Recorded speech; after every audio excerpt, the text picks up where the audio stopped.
Chapter 4. Once again, Ross sat waiting for others to decide his future. He was as outwardly composed as he had been in Judge Rawls' chambers, but inwardly he was far more apprehensive. Out in the wilderness of the polar night he had had no chance for escape. Heading away from Kurt's rendezvous, Ross had run straight into the search party from the base, had seen in action that mechanical hound that Kurt had said they would put on the fugitives' trail, the thing which would have gone on hunting them until its metal rusted into powder. Kurt's boasted immunity to that tracker had not been as good as he had believed, though it had won them a start. Ross did not know just how much it might count in his favor that he had been on his way back, with Kurt a prisoner in the cat. As his waiting hours wore on, he began to think it might mean very little indeed. This time there was no show on the wall of his cell, nothing but time to think, too much of that, and no pleasant things to think about.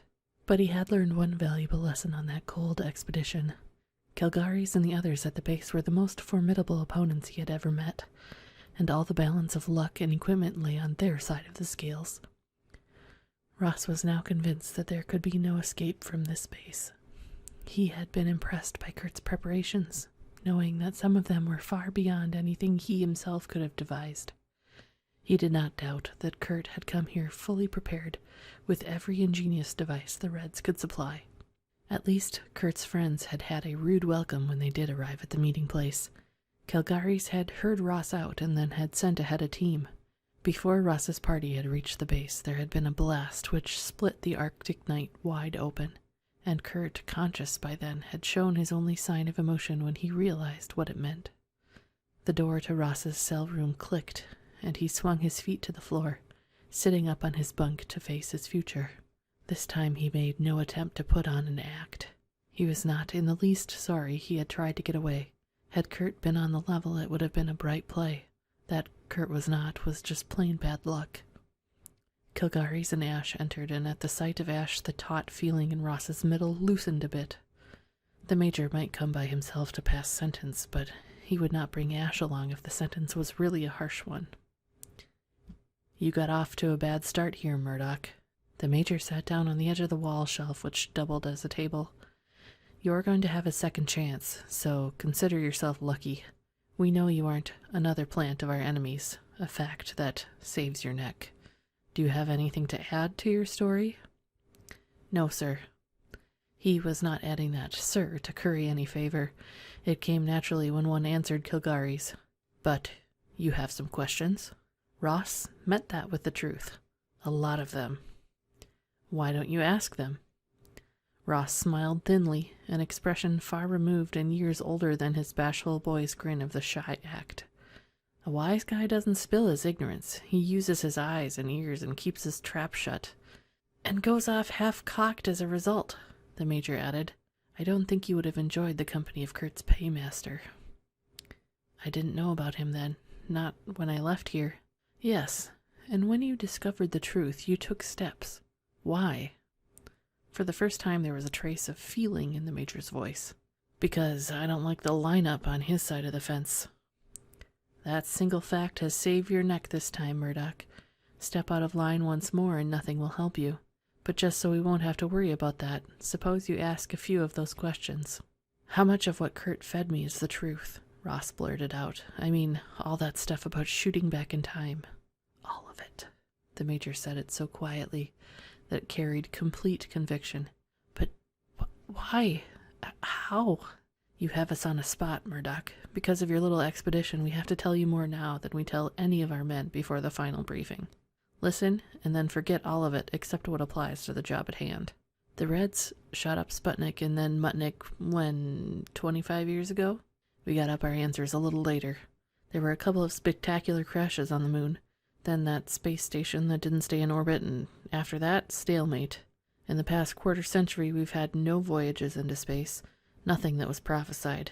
Too many bugs, too many costly failures. Finally, we begin to get hints of something big, bigger than any football roaming the heavens. Any discovery in science comes about by steps. It can be traced back through those steps by another scientist. But suppose you were confronted by a result which apparently had been produced without any preliminaries.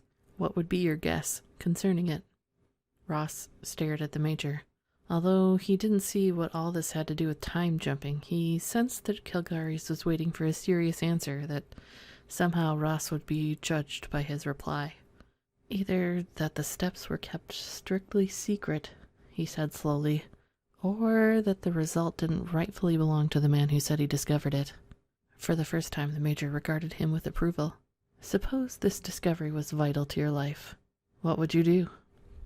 Try to find the source. There you have it. Within the past 5 years, our friends across the way have come up with 3 such discoveries. Once we were able to trace, duplicate, and use, with a few refinements of our own. The other 2 remain rootless, yet they are linked with the first. We are now attempting to solve that problem, and the time grows late. For some reason, though the Reds now have their super gadgets, they are not yet ready to use them. Sometimes the things work, and sometimes they fail.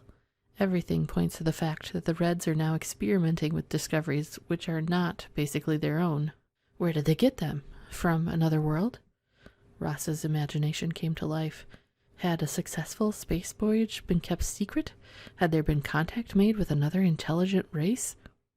In a way, it's another world. But the world of time, not space. 7 years ago, we got a man out of East Berlin. He was almost dead, but he lived long enough to record on tape some amazing data. So wild it was almost dismissed as the ravings of delirium. But that was after Sputnik, and we didn't dare disregard any hints from the other side of the Iron Curtain. So the recording was turned over to our scientists, who proved it had a core of truth. Time travel has been written up in fiction. It has been discussed otherwise as an impossibility. Then we discover the Reds have it working? You mean they go into the future and bring back machines to use now? The Major shook his head. Not the future, the past. Was this an elaborate joke? Somewhat heatedly, Ross snapped out the answer to that. Look here, I know I haven't the education of your big brains, but I do know that the farther back you go into history, the simpler things are. We ride in cars. Only 100 years ago, men drove horses. We have guns. Go back a little and you'll find them waving swords and shooting guys with bows and arrows, those that don't wear tin plate on them to stop being punctured. Only they were, after all, commented Ash. Look at Agincourt, my lad, and remember what the arrows did to the French knights in armor. Ross disregarded the interruption. Anyway, he stuck doggedly to his point. The farther back you go, the simpler things are. How are the Reds going to find anything in history we can't beat today? That is a point which has baffled us for several years now, the Major returned. Only it is not how they are going to find it, but where. Because somewhere in the past of this world, they have contacted a civilization able to produce weapons and ideas so advanced as to baffle our experts. We have to find that source and either mine it ourselves or close it off. As yet, we're still trying to find it. Ross shook his head. It must be a long way back. Those guys who discover tombs and dig up old cities, couldn't they give you some hints? Wouldn't a civilization like that have left something we could find today? It depends, Ash remarked, upon the type of civilization. The Egyptians built in stone, grandly. They used tools and weapons of copper, bronze, and stone, and they were considered enough to operate in a dry climate which preserved relics well. The cities of the Fertile Crescent built in mud, brick, and used stone, copper, and bronze tools.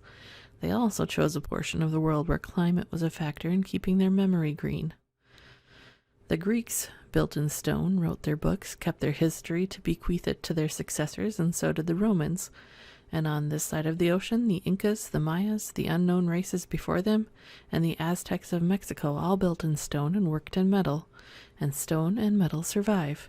But what if there had been an early people who used plastics and brittle alloys, who had no desire to build permanent buildings, whose tools and artifacts were meant to wear out quickly, perhaps for economic reasons?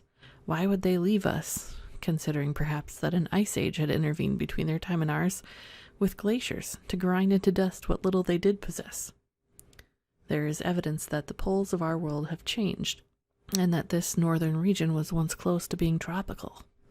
Any catastrophe violent enough to bring about a switch in the poles of this planet might well have wiped out all traces of a civilization, no matter how superior. We have good reason to believe that such a people must have existed, but we must find them. And Ash is a convert from the skeptics. The Major slipped down from his perch on the wall shelf. He is an archaeologist, one of your tomb discoverers, and knows what he is talking about.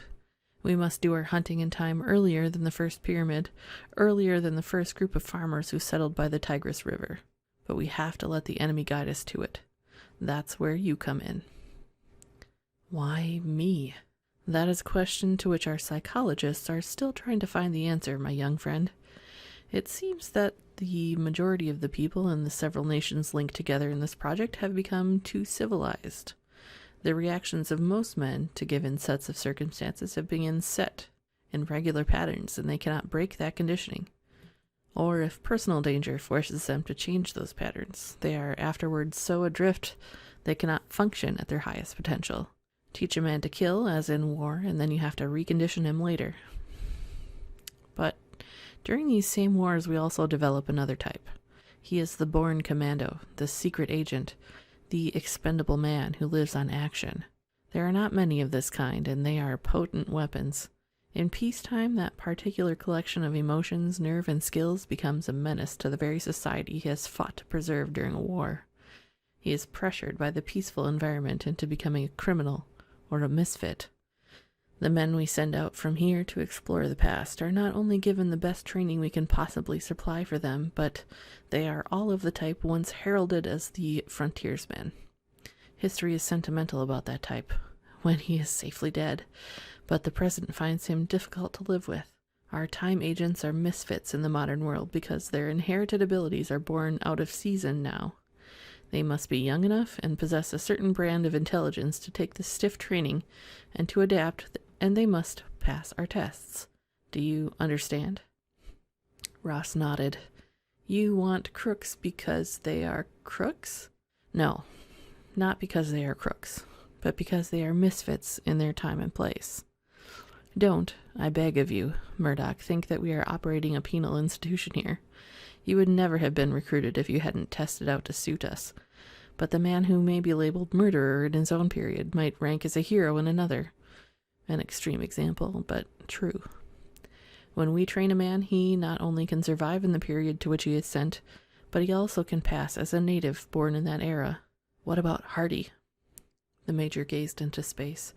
There is no operation which is foolproof. We have never said that we don't run into trouble, or that there is no danger in this.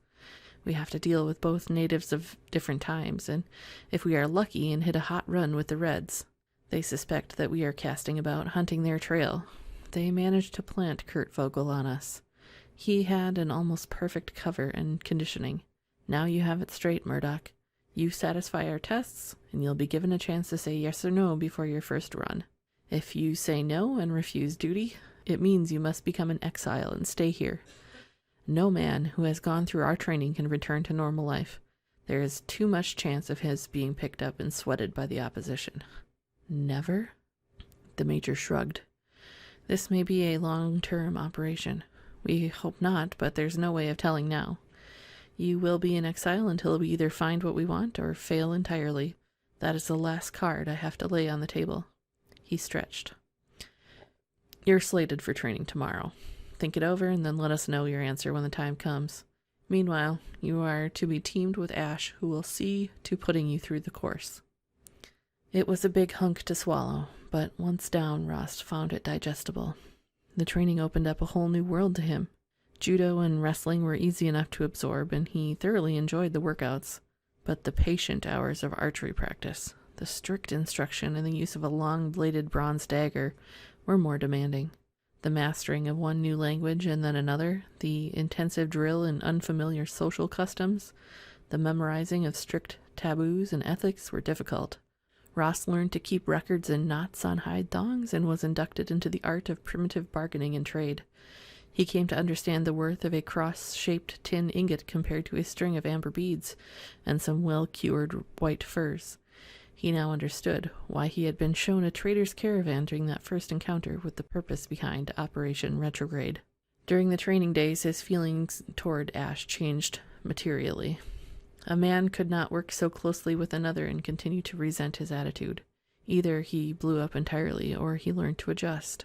His awe at Ash's vast amount of practical knowledge, freely offered to serve his own blundering ignorance, created a respect for the man which might have become friendship had Ash ever relaxed his own shield of impersonal efficiency. Ross did not try to breach the barrier between them, mainly because he was sure that the reason for it was the fact that he was a, quote, volunteer. It gave him an odd new feeling he avoided trying to analyze. He had always had a kind of pride in his record. Now he had begun to wish sometimes that it was a record of a different type. Men came and went. Hodaki and his partner disappeared, as did Janssen and his. One lost track of time within that underground warren which was the base. Ross gradually discovered that the whole establishment covered a large area under an external crust of ice and snow. There were laboratories, a well-appointed hospital, armories which stocked weapons usually seen only in museums, but which here were free of any signs of age and ready for use. There were libraries with mile upon mile of tape recordings as well as films. Ross could not understand everything he heard and saw, but he soaked up all he could so that once or twice, when drifting off to sleep at night, he thought of himself as a sponge which had nearly reached its total limit of absorption. He learned to wear naturally the clumsy kilt tunic he had seen on the wolf slayer, to shave with practiced assurance using a leaf-shaped bronze razor, to eat strange food until he relished the taste. Making lesson time serve a double duty, he lay under sun lamps while listening to tape recordings until his skin darkened to a weathered hue resembling ashes. There was always talk to listen to, important talk which he was afraid to miss. Bronze. Ash weighed a dagger in his hand one day. Its hilt, made of dark horn studded with an intricate pattern of tiny golden nail heads, had a gleam not unlike that of the blade. Do you know, Murdoch, that bronze can be tougher than steel? If it wasn't that iron is so much more plentiful and easier to work, we might never have come out of the Bronze Age. Iron is cheaper and easier found, and when the first smith learned to work it, an end came to one way of life, a beginning to another. Yes, bronze is important to us here, and so are the men who worked it. Smiths were sacred in the old days. We know that they made a secret of their trade, which overrode the bounds of district, tribe, and race. A smith was welcome in any village, his person safe on the road. In fact, the roads themselves were under the protection of the gods. There was peace on them for all wayfarers. The land was wide then, and it was empty. The tribes were few and small, and there was plenty of room for the hunter, the farmer, the trader. Life was not such a scramble of man against man, but rather of man against nature. No wars? Asked Ross. Then why the bow and dagger drill? Wars were small affairs, disputes between family clans or tribes. As for the bow, there were formidable things in the forests. Giant animals, wolves, wild boars, cave bears. Ash sighed with weary patience. Get it through your head, Murdoch, that history is much longer than you seem to think. Cave bears and the use of bronze weapons do not overlap. No, you'll have to go back maybe several thousand years earlier and then hunt your bear with a flint-tipped spear in your hand if you are fool enough to try it. Or take a rifle with you. Ross made a suggestion he had longed to voice for some time. Ash rounded on him swiftly, and Ross knew him well enough now to realize that he was seriously displeased. That is just what you don't do, Murdoch, not from this base, as you well know by now. You take no weapon from here which is not designed for the period in which your run lies, just as you do not become embroiled while on that run in any action which might influence the course of history. Ross went on polishing the blade he held. What would happen if someone did break that rule? Ash put down the dagger he had been playing with. We don't know. We just don't know. So far we have operated in the fringe territory, keeping away from any district with a history which we can trace accurately. Maybe someday. His eyes were on a wall of weapon racks he plainly did not see. Maybe someday we can stand and watch the rise of the pyramids, witness the march of Alexander's armies. But not yet. We stay away from history, and we are sure that the Reds are doing the same. It has become the old problem once presented by the atom bomb. Nobody wants to upset the balance and take the consequences. Let us find their outpost, and we'll withdraw our men from all the other runs at once. What makes everyone so sure that they have an outpost somewhere? Couldn't they be working right at the main source, sir? They could, but for some reason they are not. As for how we know that much, it's information received. Ash smiled thinly. No, the source is much farther back in time than their halfway post. But if we find that, then we can trail them. So we plant men in suitable eras and hope for the best. That's a good weapon you have there, Murdoch. Are you willing to wear it in earnest? The inflection in that question caught Ross's full attention. His gray eyes met those blue ones. This was it, at long last. Right away? Ash picked up a belt of bronze plates strung together with chains, a twin to that Ross had seen worn by the wolf slayer. He held it out to the younger man. You can take your trial run any time. Tomorrow. Ross drew a deeper breath. Where? To when? An island which will later be Britain. When? About 2000 BC. Beaker traders were beginning to open their stations there. This is your graduation exercise, Murdoch.